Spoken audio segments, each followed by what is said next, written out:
दोस्तों मैं नील आज आपको कहानी सुनाऊंगा खूनी पिशाच। रमेश और सुरेश अपनी गाड़ी से घर जा रहे थे। अजमेर से जयपुर जा रहे थे। 2 घंटे का रास्ता था। रास्ते में उसे एक लड़की लिफ्ट मांगते हुए नजर आई। रमेश उसे लिफ्ट देता है। वो लड़की भी जयपुर जा रही थी। उसका नाम निशा होता है। सुरेश पूछता है, आप क्या करती है? वो बोलती है, मैं कॉल सेंटर में जॉब करती हूँ। बातों का सिलसिला सफ़र के साथ चलता रहता। तभी सुनसान रास्ते पर उनकी गाड़ी खराब हो जाती है। अनजान रास्ता, जहाँ मदद की कोई उम्मीद नहीं थी। तभी लड़की बोलती है, नज़दीक ही उसके चाचा की हवेली है और वह यहीं रुकने की सोचते हैं। जंगल के रास्ते से होकर उस हवेली में पहुंचना था। झिंगुर और कुत्तों के रोने की आवाज़ वातावरण को डरावना बना रही थी। वो हवेली पहुंच जाते। वहाँ खाने पीने का इंतज़ाम बहुत बढ़िया था। खाने के बाद वो लोग सो जाते हैं। सुबह होने पर जैसे जागते तो देखते ही हवेली तो खंडर है। वह सोचते वह लड़की कहाँ पर है। वहाँ से एक आदमी गुजर रहा होता है। उसको रोककर पूछता है, आखिर जगह कौन सी है? वो आदमी बोलता है, आप लोग भी शिकार हो गए लगता है। सुरेश बोलता है, क्या मतलब? वो आदमी बोलता है, आज से 300 साल पहले इस हवेली पर खून पान पीने वाले पिशाच का राज था। इस गांव में उसका आतंक था। एक दिन एक साधु उस गांव में आए। गांव वाले उस साधु को अपनी परेशानी बताते हैं। वो महल जाकर उस राक्षस को चुनौती देते हैं और उस राक्षस को अपने तंत्र मंत्र से हरा देते हैं और हवेली के आंगन में जिंदा दफना देते हैं।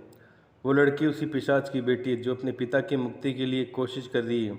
वो लोगों का खून पीकर उसे जमा करती है ताकि वो अपने पिता को मुक्त कर सके। उन दोनों की कब्र हवेली में। इस हवेली को जलाकर ही उनकी अंतिम आत्मा को मुक्त कर सकते हैं। रमेश अपने गले में काटे हुए निशान को देखता है और अपनी गाड़ी से पेट्रोल निकालकर हवेली पर छिड़क देते हैं। फिर आग लगाकर हवेली को नष्ट कर देते हैं। इसके बाद दोनों घर आ जाते हैं। पर यह क्या, वह उस पिशाच उसकी बेटी को अपने घर में पाते हैं। ये पिशाच तो वही था जिसने उन दोनों को कहानी सुनाई। वो दोनों बहुत डर जाते हैं। जैसे ही पिशाच उनकी तरफ हमला करते हैं, रमेश और सुरेश एकदम पीछे हट जाते हैं और बाहर भागने लगते हैं। भागते भागते वो एक मंदिर पहुंच जाते हैं जहाँ वो आत्मा नहीं आ सकती थी। वहाँ के पंडित उन आत्माओं को कैद कर लेते हैं। वो दोनों पूरी बात पंडित को बताते हैं। पंडित कहता है कि तुमने हवेली जला तो दी पर उनकी लाशें नहीं जल पाई थी। वो उनकी चाल थी ताकि नया ठिकाना बना सके। अब ये दोनों आत्माएं कैद हैं, डरो मत। इस तरह उन दोनों दोस्तों का खूनी पिशाच और उनकी बेटी से पीछा छूटता है। सपना या वास्तविकता। एक छोटे से शहर में रिया नामक एक लड़की रहती थी। वो एक फैक्ट्री में काम करती थी और अक्सर अपने काम में बिजी रहती थी। जिंदगी यूं ही गुजर रही थी। एक दिन वो लिफ्ट से अपने ऑफिस जा रही थी। लिफ्ट जैसे ही 13वीं मंजिल पर आई, वो अचानक बंद हो गई। वैसे तो लिफ्ट काम करती थी पर आज पता नहीं क्या हुआ, वो काम के लिए लेट भी हो रही थी। 15वीं मंजिल तक जाना था उसे। लिफ्ट रुकते हुए बोलती, कोई है? हेल्प करो। पर कोई आवाज़ नहीं आती। तभी लिफ्ट की लाइट अपने आप चालू और बंद होती है। फिर जोर से झटके के साथ लिफ्ट नीचे जाती है और नई दुनिया में ले जाती है। रिया डर जाती है, भगवान से प्रार्थना करती है, मुझे बचा लो। वो दुनिया नरक थी जहाँ लोगों को बुरे कर्मों की सजा दी जाती थी। फिर वहाँ पर लाल आंखों वाली डरावनी आत्मा आती है और रिया से कहती है, तुम अब यहीं रहोगी। रिया, क्यों? वो आत्मा कहती है, तुम यहाँ मेरी जगह ले लो, तभी मुझे मुक्ति मिलेगी।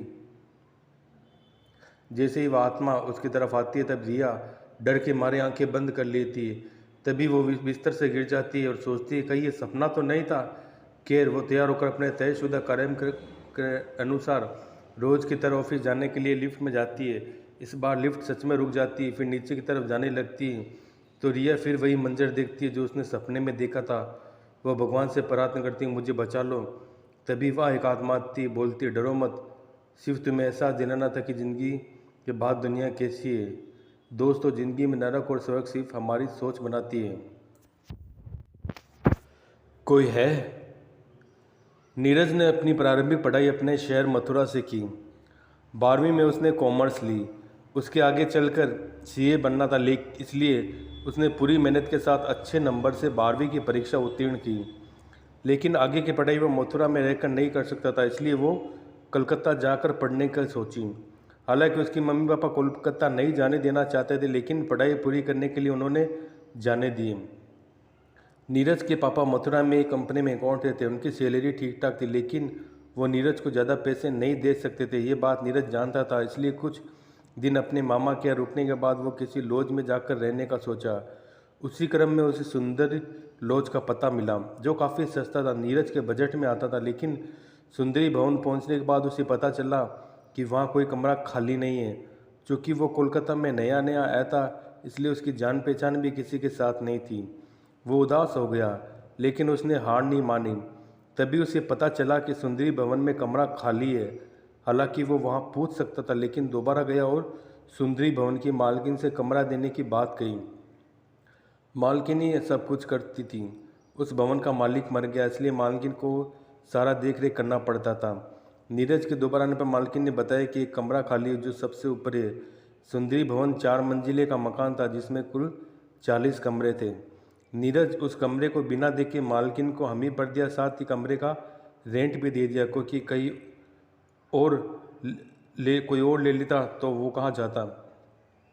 ये सोचकर उसने कमरा ले लिया। शाम को जब भवन के कुछ लड़के आए तो कमरे का ताला खुला पाया। उस कमरे का नंबर 410 था, जो सबसे अंत में था। उस कमरे से नीरज को बाहर आया देख सभी चकित हो गए। नीरज ने अपना नाम सभी को बताया और बोला कि आज ही वो इस कमरे में शिफ्ट किया है। उसके बगल के कमरे में रहने वाला लड़का, जिसका नाम पंकज था, उसने धीरज से पूछा, क्या बुढ़िया ने कुछ बताया नहीं? नीरज ने पूछा, कौन बुढ़िया? पंकज ने बोला, इस भवन की मालकिन। नीरज ने कहा, क्यों, क्या हुआ? पंकज ने कहा, ये कमरा हमेशा बंद रहता है। इस कमरे में तरह तरह की आवाज़ें आती, ये भूतिया कमरा है। नीरज ने कहा, नहीं, मालकिन ने कुछ नहीं बताया, उसे भूतों से डर नहीं लगता। रात को नीरज जल्दी सो गया, क्योंकि वो कमरा शिफ्ट करने में काफ़ी थक गया था। इसलिए वो सो गया और ऐसा सोया कि उसकी नींद सुबह खुली। पंकज ने पूछा कि सब ठीक है, तो नीरज ने हाँ में इशारा किया। धीरे धीरे समय बीतता गया। एक रात अचानक नीरज को किसी के चलने की आवाज़ आई। रात को 2 बज रहे थे। इतनी रात को भला कौन चल रहा है? उसे लगा कि उसकी तरह ही कोई और भी सोया नहीं होगा। चलने की आवाज़ में उसे पढ़ने में समस्या हो रही थी। नीरज दिन में सोता था, रात को पढ़ाई करता था। जब सभी सो जाते तो वो शांति से पढ़ता था, लेकिन इतनी रात को भला कौन चल रहा है? वो चुपचाप कमरे का दरवाज़ा खोला। बाहर गुप्त अंधेरा था और कोई नहीं था। वो अंधेरा देखकर वापस आया और सो गया। अगली सुबह जब वो जागा तो उसने पंकज से पूछा, इतनी रात को बाहर क्या कर रहे थे? पंकज ने कहा, वो तो सोया हुआ था, किसी ने कुछ नहीं बताया। उसे लगा कोई उसके साथ मजाक कर रहा है। अगली रात फिर उसे किसी के चलने की आवाज़ सुनाई दी। वो कमरा खोला और बाहर आया तो देखा कोई नहीं। फिर उसे लगा कि छत पर कोई चल रहा है। वो सीढ़ी की ओर बढ़ गया, लेकिन सीढ़ी से ऊपर जाने वाले गेट में ताला बंद था। फिर भला कौन छत पर चल रहा है? उसे लगा कि कोई चोर होगा। वो चुपचाप कमरा बंद करके सो गया। अगले दिन उसने मालकिन से ताला की चाबी मांगी। मालकिन ने बताया कि चाबी तो नहीं है, उस ताले को बंद किए हुए 4 साल हो गया। उस दिन से कभी छत पर जाने का ताला नहीं खुला। सुनकर नीरज को आश्चर्य हुआ, आखिर 4 साल से ताला क्यों बंद है? उसने ये बात पंकज से पूछा तो बताया कि 4 साल पहले इस रूम में रहने वाला लड़का छत से कूदकर अपनी जान दे दी और आज तुम इस रूम में रह रहे हो।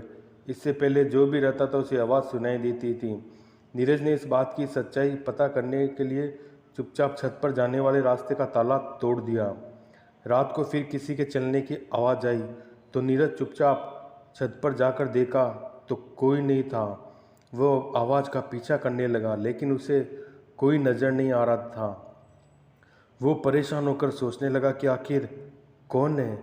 उसे लगा कि कोई तो है जो नज़र नहीं आ रहा। मतलब साफ था कि पंकज ने जो कहा था वो सच था, लेकिन नीरज कमरा छोड़ना नहीं चाह रहा था। उसे इतना सस्ता कमरा नहीं मिलता, लेकिन रात को वो सो नहीं पाता था।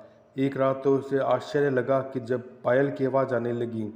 कल तक सिर्फ चलने की आवाज़ आती थी, अब तो पायल की भी आवाज़ आने लगी। वो परेशान रहने लगा।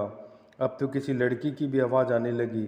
नीरज सोच में डूब गया कि पहले तो लड़का मरा था, लेकिन ये लड़की कौन है? उसकी समझ में कुछ नहीं आ रहा था। एक रात हिम्मत करके नीरज ने छत पर जाकर पूछा, तुम दोनों कौन हो? कभी लड़का तो कभी लड़की, आखिर बात क्या है? मुझे ही क्यों सुनाई दे रहे हो? मेरा क्या कसूर है? उधर से लड़की का आवाज़ आया, मेरा नाम तृष्णा है और ये मेरा दोस्त है। तुम जिस कमरे में रहते हो उसी में रहता था। उसने मेरी खातिर ही अपनी जान दी थी। इसके गम में मैंने भी अपनी जान दे दी। तब से आज तक हम दोनों यहीं साथ मिलते हैं। हम दोनों कभी तुम्हें परेशान नहीं करेंगे। तुम भी मुझे परेशान मत करना। अब चले जाओ यहाँ से। नीरज चुपचाप चला गया। वो सोचने लगा, क्या करूँ, कमरा छोड़ूं या नहीं। लेकिन रात को उसकी परेशानी बढ़ती जा रही थी, क्योंकि रात को पायल का आवाज़ उसे ना पढ़ने देता ना सोने देता। कुछ दिनों तक तो नीरज वहाँ रहा, फिर अपना ठिकाना दूसरी तरफ ले गया। आज भी नीरज को सुंदरी भवन की वो रातें याद आती है तो उसके शरीर के रोंगटे खड़े हो जाते हैं। तो दोस्तों, आज के लिए इतना ही। अगर आप मुझे अपनी कहानी भेजना चाहते हैं तो मेरे इंस्टाग्राम आईडी पर भेज सकते हैं। मेरे इंस्टाग्राम आईडी है अनिल सारस्वत 2021।